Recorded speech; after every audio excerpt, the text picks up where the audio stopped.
지난주 제가 말씀 나눈 것처럼 우리 신앙생활에서 우리 모두는 언젠가 한 번은 이 의심의 터널을 지나갑니다.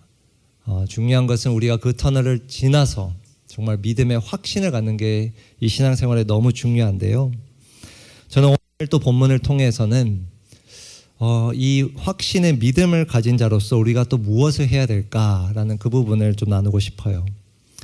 신앙생활에서 의심을 확신으로 바꾸는 것도 너무 중요하지만 내가 이제는 확신이 들었다면, 구원의 확신 속에서 산다면 그 다음 해야 할 것은 바로 예수님을 따라가는 것입니다. 성경은 우리가 예수님의 제자, 그래서 우리가 제자 훈련이라고도 신앙훈련을 명칭하는데, 예수님을 따라간다는 것은 달리 말하면 예수님을 닮아가는 거예요. 예수님을 닮아가는 거예요. 그래서 오늘 설교 제목이 예수님처럼인데, 우리가 어떻게 하면 예수님을 닮아갈 수 있을까? 오늘 이 본문을 통해서 저는 두 가지를 좀 나누고 싶습니다. 우리가 예수님을 어떤 면에서 닮아갈 수 있을지 두 가지를 나누고 싶습니다. 오늘 본문은 이렇게 시작을 했습니다. 아까 읽은 40절 이후에 41절부터 읽겠습니다.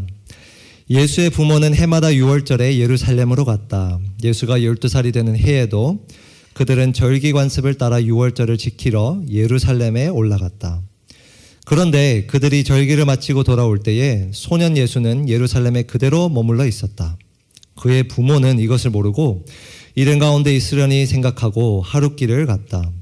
그 뒤에 비로소 그들의 친척들과 친지들 가운데서 그를 찾았으나 찾지 못하여 예루살렘으로 되돌아가서 찾아다녔다.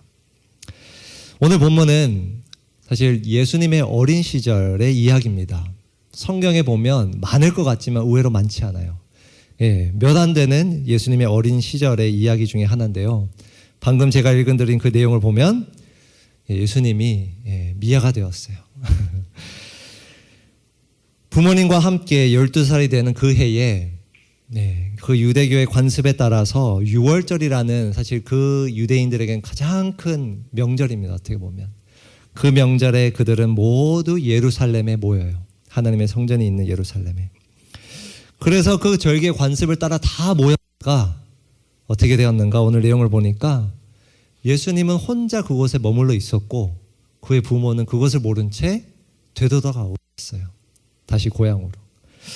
우리가 볼 때는 어떻게 그런 일이 있을 수 있을까? 부모가 얼마나 무관심하면 아이를 놔두고 갈 수 있을까? 이렇게 생각할 수 있지만 그 당시에 여행을 다녔던 풍습을 알면 이게 이해가 됩니다. 당시에는 사실 며칠을 걸어서 예루살렘에 도착을 했어야만 했어요. 대부분의 사람들은. 예수님도 며칠을 걸어서 그렇게 예루살렘을 떠났는데 그 여정이 워낙 위험해서 강도를 만날 수 있는 확률이 높아서 절대 핵가족 단위로 다니지 않았어요. 소수로 다니지 않았어요. 그래서 늘 무리를 모여서 수십 명, 많게는 수백 명이 함께 이 여정을 했습니다. 그래서 대개는 친척들과 이 여행을 떠났어요. 그래서 부모는 수십 명, 수백 명이 모이는 그 무리니까 당연히 예수님이 친척들과 함께 있겠지 하고 떠났던 것 같아요. 그렇게 떠났는데 하루가 지나서 그러니까 그날 밤이 되어서 이제 잠을 청해야 되니까 예수님을 비로소 그때 찾은 거겠죠. 근데 그때 알았던 거예요. 우리 아들이 없구나. 그래서 이들이 다시금 예루살렘으로 돌아오는 이야기입니다. 그런데 예수님은 왜 예루살렘에 머물러 있었을까? 46절에 보면 부모님이 그를 사흘 뒤에야, 그러니까 갔던 하루 떠났고 또 하루 돌아오는 그 시간이 있었으니까 3일째 되는 그날에 사흘 뒤에야 그들은 어디에서 예수님을 찾았죠? 성전에서 예수님을 찾았습니다. 성전에서. 부모는 너무 놀라서 48절에 보니 이렇게 이야기합니다. 그 부모는 예수를 보고 놀라서 어머니가 예수에게 말하였다. 얘야, 이게 무슨 일이냐? 내 아버지와 내가 너를 찾느라고 얼마나 애를 태웠는지 모른다. 저는 이 심정을 이해할 것 같아요. 찾아서 너무나도 안도가 되고 다행이었지만 사실 부모로서 이런 경우에 화도 엄청 납니다. 왜 나를 이렇게 애타게 했는지. 아마 그런 심정으로 이야기를 했던 것 같아요. 자, 그렇게 이야기를 했는데 12살 소년, 그 소년은 어떻게 대답했는가? 49절입니다. 예수가 부모에게 말하였다. 어찌하여 나를 찾으셨습니까? 여러분 이 한마디에 벌써 손이 올라갈 것 같아요. 어찌하여 나를 찾으셨습니까? 그 다음에 이렇게 이야기합니다. 내가 내 아버지의 집에 있어야 할 줄을 알지 못하셨습니까?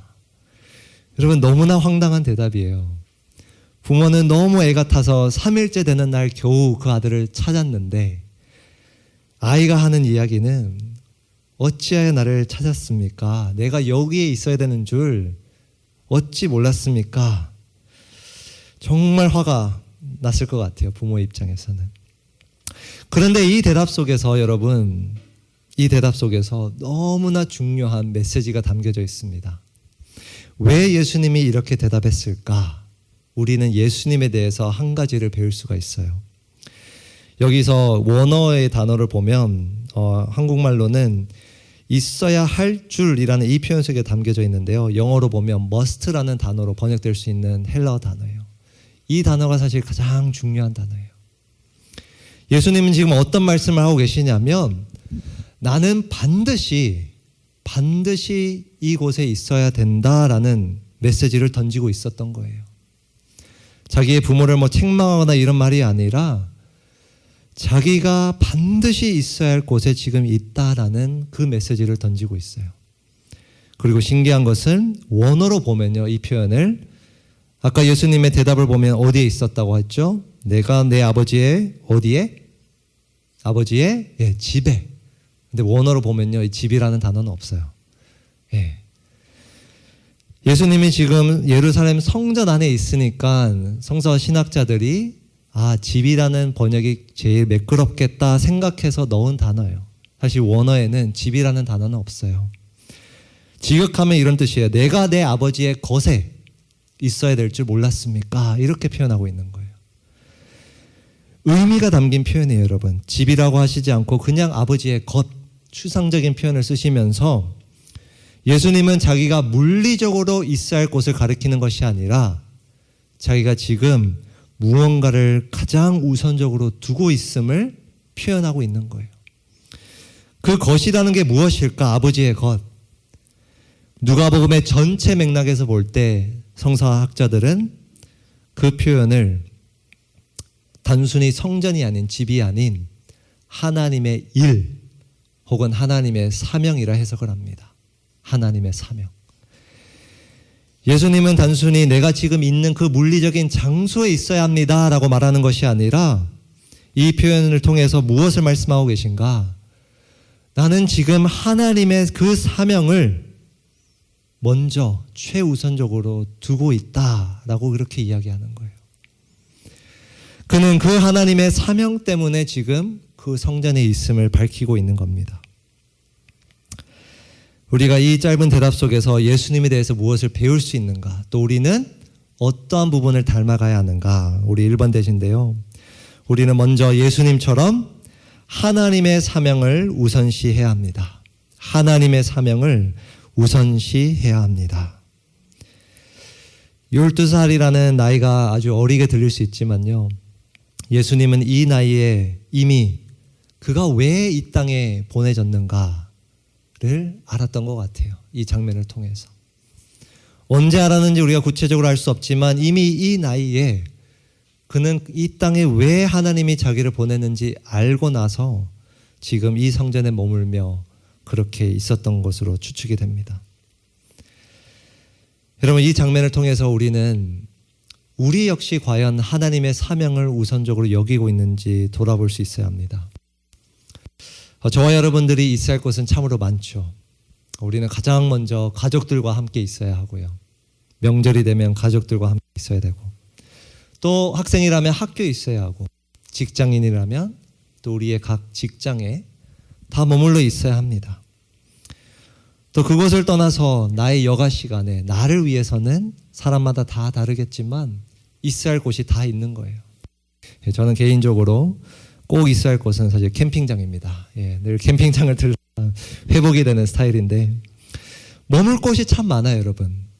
교회도 와야 되고 학교에도 가야 되고 가정과도 함께 해야 되고 우리의 삶을 돌아보면 우리가 참 있어야 할 곳이 많습니다. 그런데 이 말씀에서 우리가 무엇을 배워야 하는가? 예수님이 말씀하시는 거예요. 우리 역시 예수님처럼 가장 먼저 우선적으로 두어야 할 것이 있다라는 거예요. 예수님이 부모가 싫어서 부모를 둔 채 거기에 있었던 것이 아니라 가족보다도 더 중요한 것이 있었기 때문에 그 성전에 남아 있었던 거예요. 그런 것처럼 우리 역시 가족을 버리라는 말씀이 아니라, 직장을 버리라는 말씀이 아니라, 학업을 포기하라는 말씀이 아니라, 그것보다 우리가 더 우선적으로 여길 것이 있다라고 성경은 이야기하고 있는 거예요. 에베소서 말씀을 통해서 지난 한 학기 동안 우리가 배웠지만 우리는 그 하나님의 원대한 계획 가운데 부름을 받은 존재예요. 그리고 하나님은 우리가 있는 그 자리에서 그 부르심을, 그 사명을 감당하기를 원하시는 것입니다. 그렇게 사는 것이 바로 이 예수님을 닮아가는 것이라 오늘 본문은 말해주고 있는 거예요. 제가 신학교를 졸업하는 그 무렵에 졸업을 앞두고 참 고민이 많이 생겨났습니다. 아마 이제 졸업반에 또 있는 분들도 공감을 많이 할 텐데, 이 졸업을 앞두게 되면요, 사실 두려움도 있는 것 같아요. 졸업을 할 수 있어서 기쁨도 있지만 이제 내가 사회에 나가서 무엇을 해야 되지? 어떤 일을 해야 되지? 저 역시도 늦은 나이였지만 신학교 졸업을 앞두고 진로에 대한 고민이 많았어요. 무엇을 해야 될까? 어디에서 사역을 해야 될까? 이런 고민을 둔 채 한 교수님을 찾아갔습니다. 면담을 신청해서 찾아갔어요. 근데 그때 그 교수님이 저에게 해주셨던 말씀이 아직까지도 기억에 남아요. 이렇게 말씀하셨어요. 필요로 하는 곳은 참으로 많지만, 그리고 너가 해야 될 일은 참으로 많지만 하나님의 부르심은 딱 하나다. 하나님의 부르심은 딱 하나다. 이 말씀은 하나님의 부르심이 구체적으로 무엇인지 저를 알려주는 말씀이 아니라 사실 그 부르심을 따라가라는 교수님의 조언이었어요.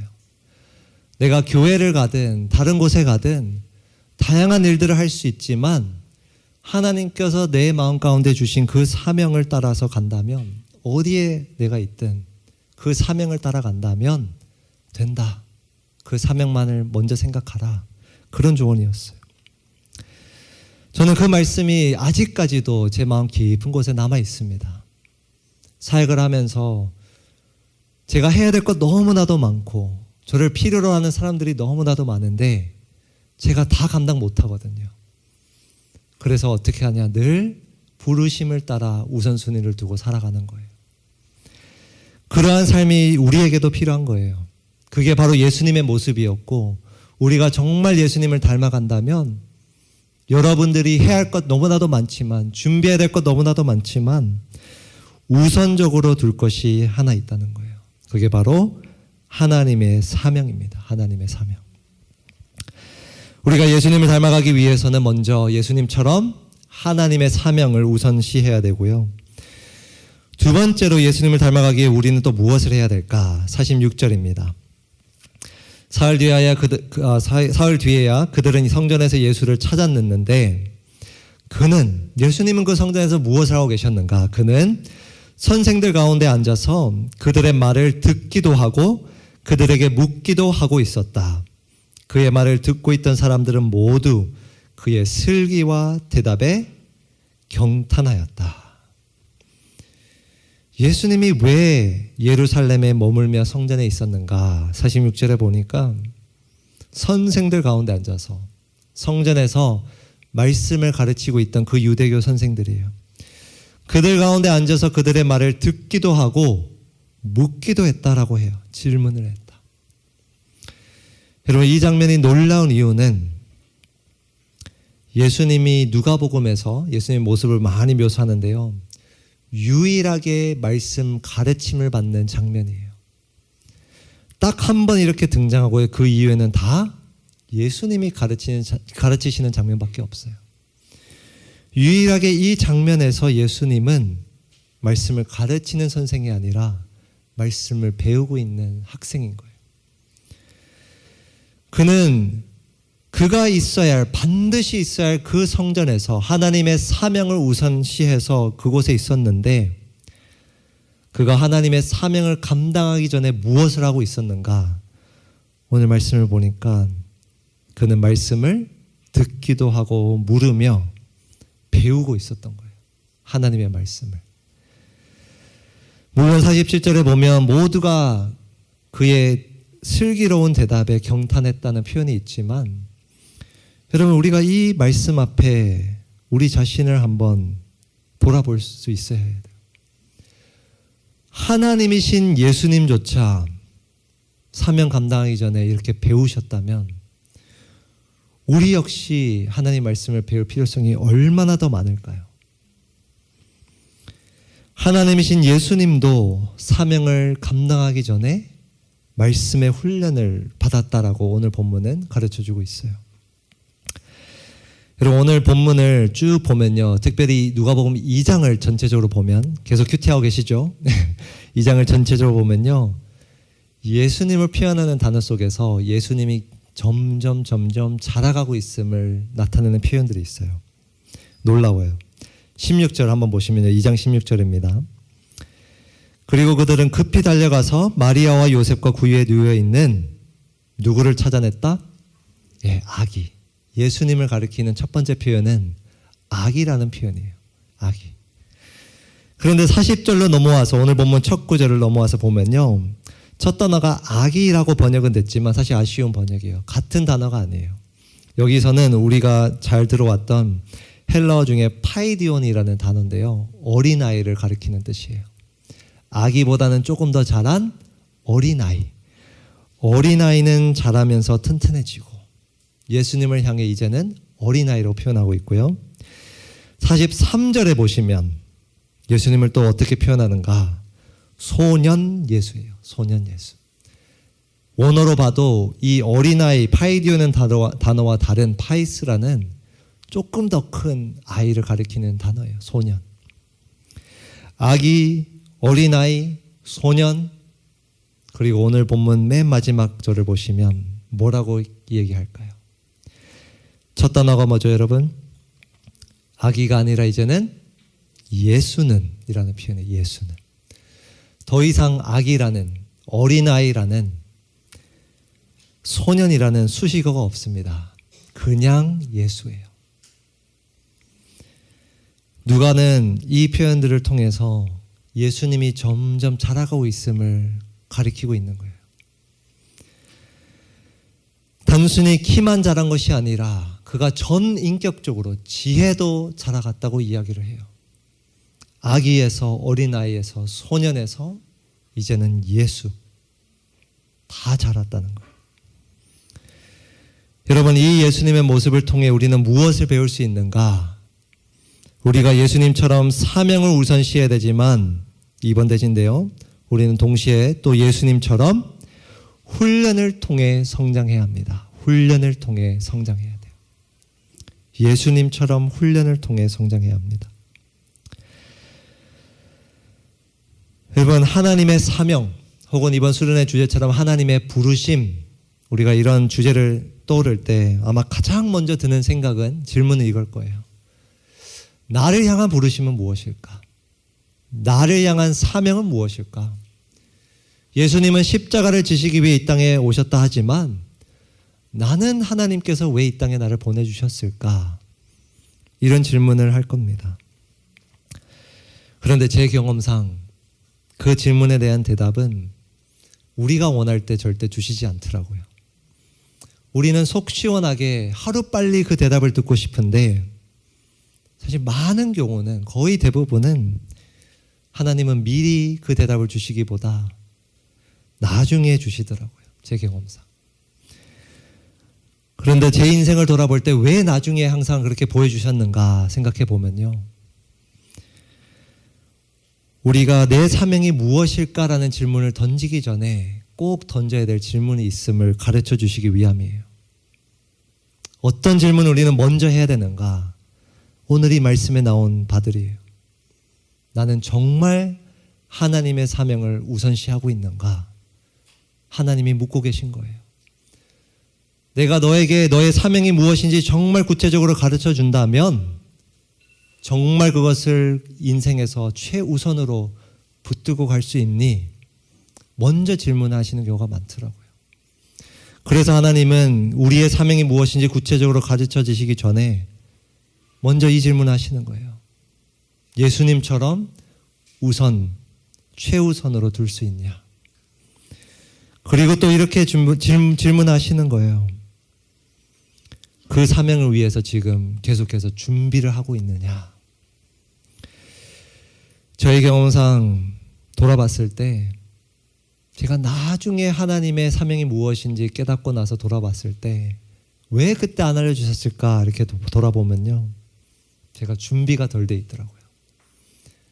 하나님은 많은 경우 우리가 먼저 준비되기를 원하시지 먼저 그 사명이 무엇인지 가르쳐 주시지 않습니다. 그것이 무엇인지 모른 채 먼저 사명을 우선 둘 수 있고 그 사명을 위해서 훈련을 통해 계속해서 준비하고 있는 그 모습을 하나님은 먼저 확인하고 싶으신 거예요. 여러분, 오늘 이 말씀을 통해서 우리가 이 훈련이라는 부분에 도전을 받았으면 좋겠어요. 오늘 훈련 수료식도 했지만 참 생각해보면 요즘 우리 대학생들을 보면요. 취업을 위해서 왜 이렇게 할 게 많은지 정말 저는 존경스럽습니다. 예. 제가 대학 다닐 때 없었던 수많은 또 준비의 과정들이 있더라고요. 요즘은 대학 4년만 나와서 되는 게 아니라 공부만 해서 될 게 아니라 취업을 위해서 학원도 다녀야 되고 취업을 위해서 인턴도 해야 되고 회사에 그냥 가냐? 그것도 아니에요. 회사에 취직을 겨우 하면 또 수개월의 연수를 받아야 돼요. 여러분, 취직을 위해서도 우리가 이렇게 수년을 노력하며 훈련을 받는데 하나님의 사명을 감당하기 위해서 왜 한 학기의 신앙훈련조차 우리가 망설이고 있을까요? 아까워하고 있을까요? 여러분, 신앙훈련은 단순한 프로그램이 아니에요. 우리가 물론 수료증도 주고 이렇게 하지만 그게 목적이 아니라 오늘 이 말씀처럼 우리가 훈련받는 궁극적인 목적은 그 수료증에도 적혀 있지만 하나님의 사역을 감당하기 위해서입니다. 하나님의 사역을 감당하기 위해서. 저는 우리 청년들이 이 청년의 때에 여러분들이 정말 이 공동체 안에 있으면서 훈련되기를 바랍니다. 기초반, 제자원, 제자2의 그 훈련도 받기를 원하고요. 동시에 내가 다 수료했어도 계속해서 이 예수님처럼 우리가 말씀 가운데 훈련받기를 원해요. 그래서 그냥 내가 신앙 연수만, 생활만 쌓이는 게 아니라 내가 교회 몇 년을 다녔다, 그게 중요한 게 아니라 오늘 본문에 나오는 예수님처럼 내가 정말 아기에서 어린아이로, 어린아이에서 소년으로, 소년에서 내 이름으로 자라가고 있는가, 그게 너무 중요해요. 우리 모두가 이 말씀 앞에서 정말 아기에서 어린아이로, 어린아이에서 소년으로, 소년에서 마지막에는 내 이름으로 이 청년의 때에 자라갈 수 있기를 주님의 이름으로 축복합니다.